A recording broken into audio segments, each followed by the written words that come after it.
प्रिय छात्रियों छात्राओं, मैं आपको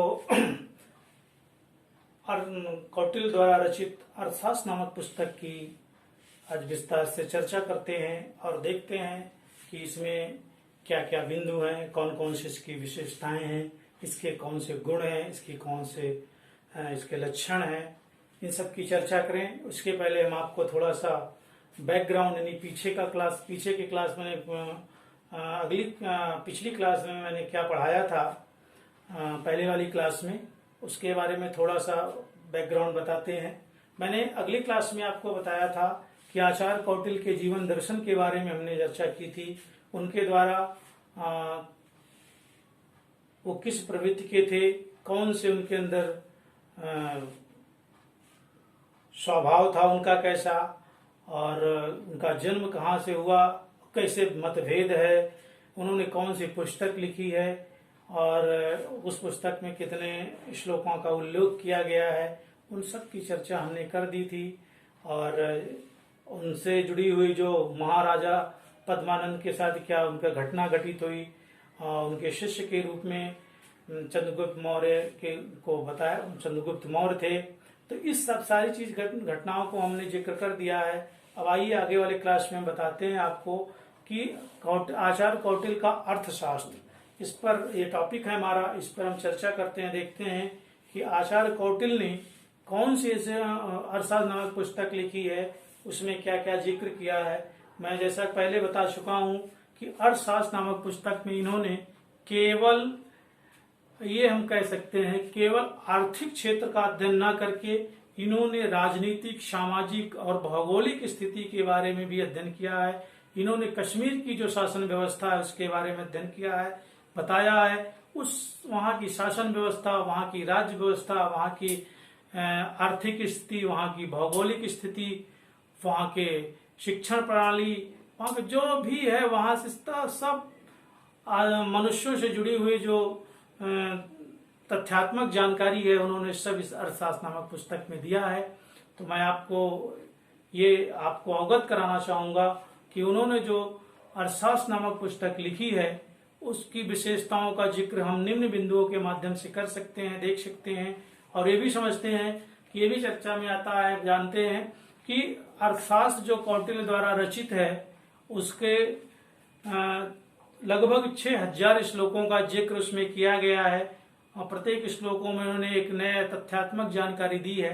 तो हम ये कह सकते हैं कि उनकी जो अर्थशास्त्र नामक पुस्तक है बहुत ही चर्चित और बहुत विख्यात है, जो कि कंपटीशन में लगातार पूछी जाती है। तो उसका पुस्तक को किस रूप में कंपटीशन में पूछा जाता है, इसको 3 रूपों में देख सकते हैं।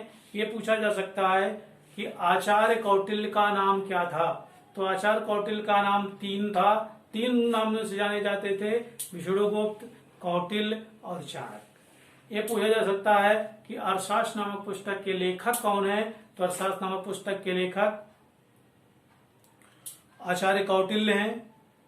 यहीं से अगर क्वेश्चन घुमा के पूछ सकता था कि अर्थशास्त्र के जनक कौन है, तो फिर क्वेश्चन बिल्कुल चेंज हो जाएगा। अर्थशास्त्र के जनक के रूप में एडम स्मिथ को जाना जाता है। तो ये चीज बच्चों ध्यान देने वाली बात है, क्योंकि ये कंफ्यूजन जरूर पैदा करता है। अगर वो जनक पूछ लिया और आपने कौटिल्य लगा दिया तो आपका क्वेश्चन गलत हो जाएगा। अगर पूछ लिया अर्थशास्त्र नामक पुस्तक के लेखक कौन है, तब आपने कौटिल्य लगाया, तब तो सही है। तो ये तमाम क्रम है जो आपके सामने उपस्थित है, आपके सामने मैंने एक क्लास के माध्यम से लेकर हाजिर हुए हैं। आइए देखते हैं कि इस क्लास में अर्थशास्त्र की, कौटिल्य की अर्थशास्त्र की चर्चा की जा रही है और कौटिल्य के अर्थशास्त्र की विशेषताएं क्या है, इस सब का अध्ययन करते हैं और देखते हैं क्रम और उनकी विशेषताएं किस रूप में पाई जाती है।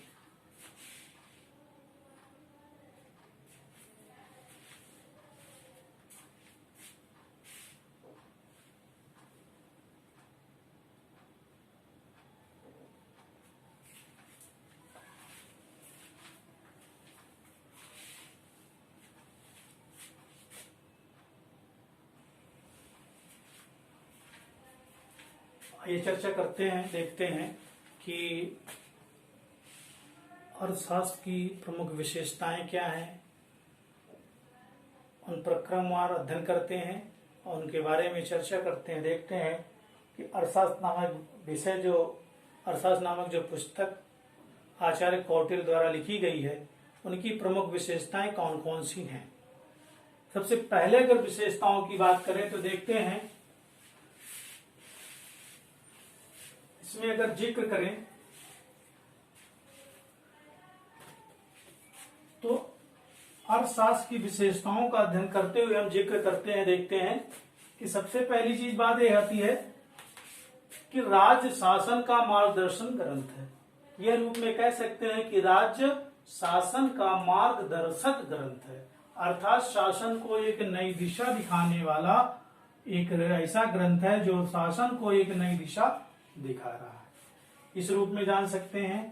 और इसके बारे में अगर दूसरा अगले क्रम में अध्ययन करते हैं तो ये कहा गया है कि ये अर्थशास्त्र जो है वो धर्मशास्त्र के अर्थात राजनीति को धर्मशास्त्र के बंधन से मुक्त करता है। कौन मुक्त करता है? ये जो कौटिल्य की अर्थशास्त्र है, आचार्य कौटिल्य का अर्थशास्त्र है, उसकी जब विशेषता बताते हुए जिक्र किया जाए तो ये उसमें चर्चा में आता है। ये देखा जाता है कि राजनीति को धर्मशास्त्र के बंधन से मुक्त करने का काम कौन कर रहा है? वो है अर्थशास्त्र कर रहा है।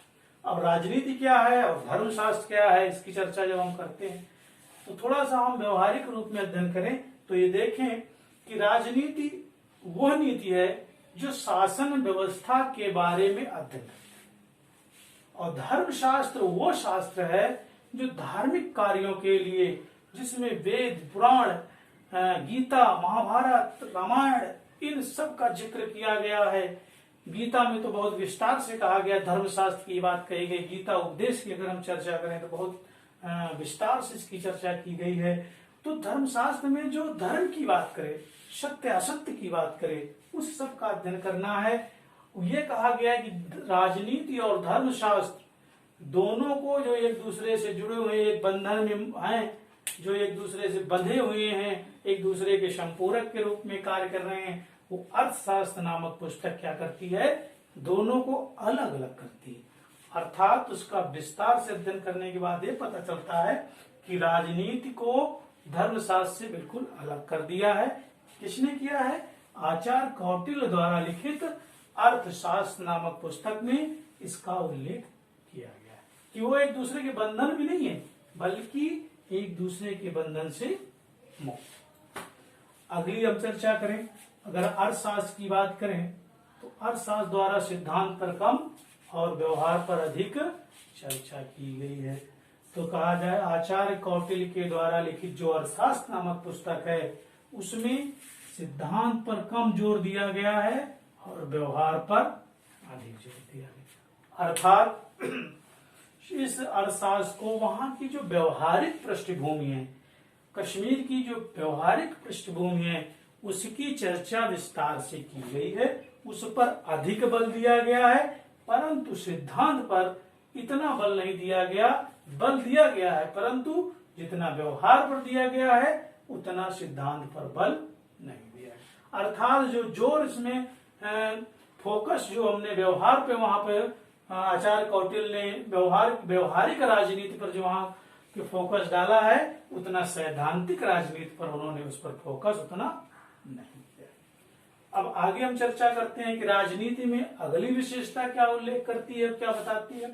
तो अगली विशेषता के रूप में जब हम चर्चा करें तो उसमें साफ साफ लिखा है कि अगर विश्व का सबसे बड़ा, अगर सबसे अच्छा कहा जाए, सर्वश्रेष्ठ तंत्र की बात की जाए, शासन व्यवस्था की बात की जाए, तो राजतंत्र से बेहतर कोई शासन व्यवस्था नहीं है।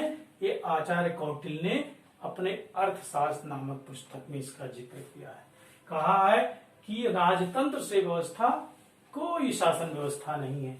परंतु अगर वर्तमान से कंपैरिजन किया जाए तो वर्तमान में जो विश्व के प्रमुख देशों में जो शासन व्यवस्था स्थापित है वो राजतंत्र ना होकर लोकतंत्र है, प्रजातंत्र है। तो वर्तमान से अगर तुलना करें तो ये बिल्कुल इसके अपोजिट।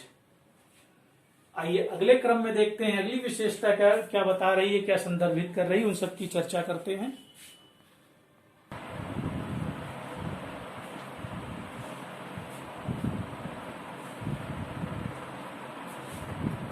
आइए अर्थशास्त्र की अगली विशेषताओं का अध्ययन करते हुए हम चर्चा करते हैं कि देखते हैं कि कि आचार्य कौटिल्य ने अर्थशास्त्र नामक पुस्तक में क्या विशेषताओं का जिक्र किया है।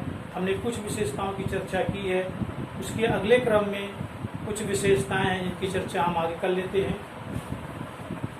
अर्थशास्त्र की जब चर्चा की जाए तो देखा जाता है कि आचार्य कौटिल्य ने अर्थशास्त्र में कुछ प्रावधानों को इस रूप में सम्मिलित किया है जिनको इस रूप में हम देख सकते हैं, समझ सकते हैं। इन्होंने सबसे पहली बात कही है कि अर्थ सुखी जीवन का मूल्य है। कहने का मतलब अर्थ है तो सब कुछ है, अर्थ नहीं तो कुछ भी।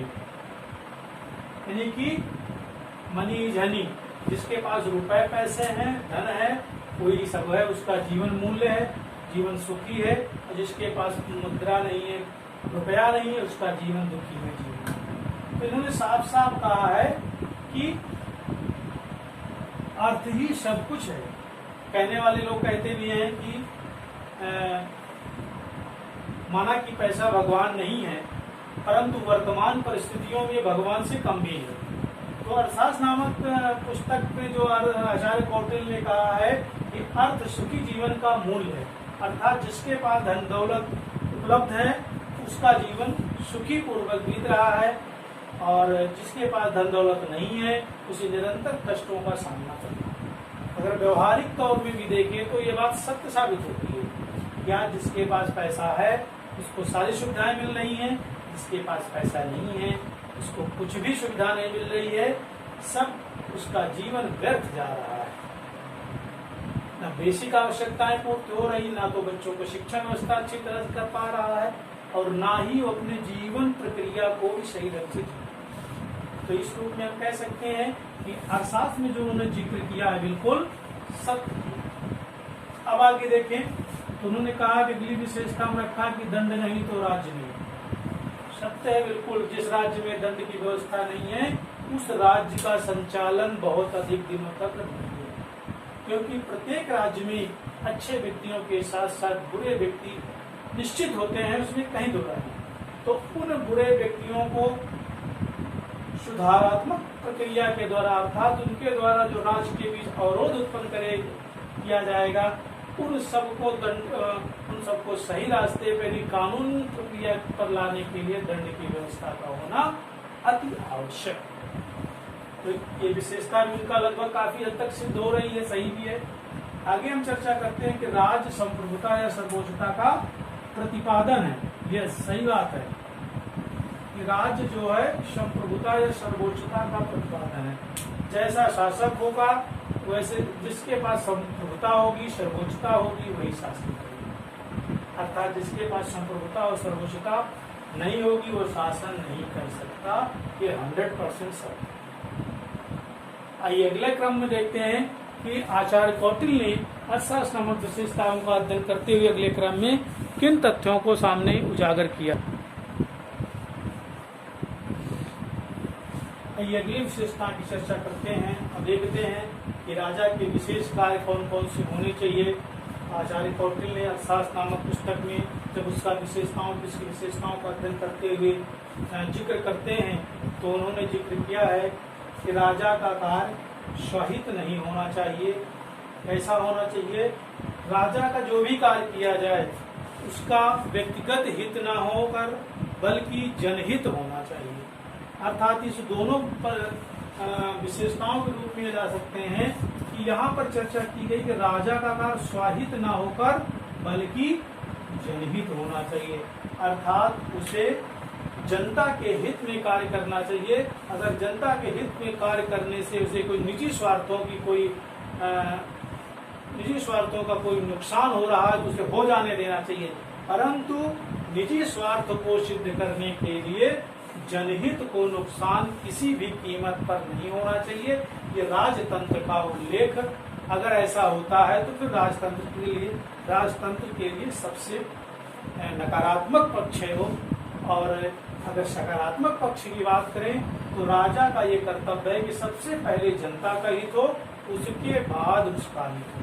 अगर जनता के हित के आगे उसका स्वयं का हित नुकसान हो रहा है या कुछ दिक्कत हो रही तो हो जाने देना चाहिए, परंतु जनता का अनहित नहीं होना चाहिए। ऐसा ना हो कि जनहित जनता को नुकसान करके अपना हित कर लिया जाए।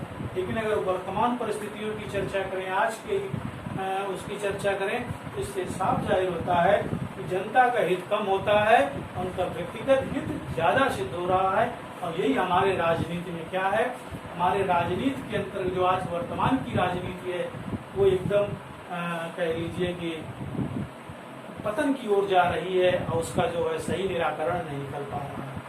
आज शासन व्यवस्था भ्रष्ट होती जा रही है, शासन चलाने वाले करप्ट होते जा रहे हैं। इसका यही मूल उद्देश्य है कि वो व्यक्तिगत हित को ध्यान दे रहे हैं, जनता के हित को कोई ध्यान नहीं दे रहा है। तो ये तमाम सारी बातें हैं जो आचार्य कौटिल्य के अर्थशास्त्र नामक पुस्तक में विशेषताओं का उल्लेख किया गया।